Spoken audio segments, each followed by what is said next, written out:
रत्नागिरी नगरपालिका सार्वत्रिक निवडणुकीसाठी प्रशासन यंत्रणा सज्ज झाली असून सकाळी 7:30 वाजल्यापासून सायंकाळी 5:30 वाजेपर्यंत मतदान प्रक्रिया पार पडणार असल्याची माहिती निवडणूक अधिकारी जीवन देसाई यांनी दिली आहे। नमस्कार, मी जीवन देसाई, निवडणूक निर्णय अधिकारी रत्नागिरी नगर परिषद सार्वत्रिक निवडणूक 2025 या निवडणुकीसाठी उद्या सकाळी 7:30 ते 5:30 या वेळेमध्ये मतदान होणार आहे।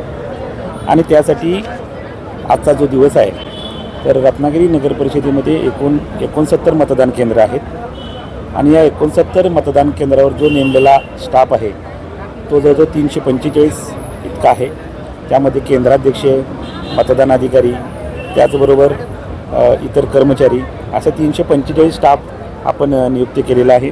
त्याचबरोबर प्रत्येक मतदान केंद्राला पोलीस कर्मचारी याप्रमाणे बंदोबस्तासाठी देखील मनुष्यबळ नियुक्त करण्यात आलेले आहे।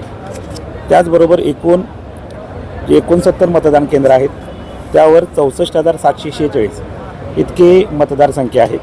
त्यामध्ये पुरुष मतदार जे आहेत ते 31,324, महिला मतदार आहेत 33,421 आणि इतर मतदार असे एकूण 64,746 इतके मतदार उद्या मतदानाचा हक्क बजावतील।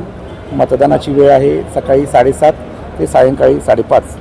आज या ठिकाणी EVM आणि त्यांचं जे मतदानाचं आवश्यक साहित्य आहे ते साहित्य आज वितरण या ठिकाणी सुरू आहे आणि आज ते साहित्य घेतल्यानंतर केंद्राध्यक्ष, मतदान अधिकारी हे या ठिकाणी तपासणी करतील आणि नियुक्त केलेल्या मतदान केंद्रावर रवाना होतील।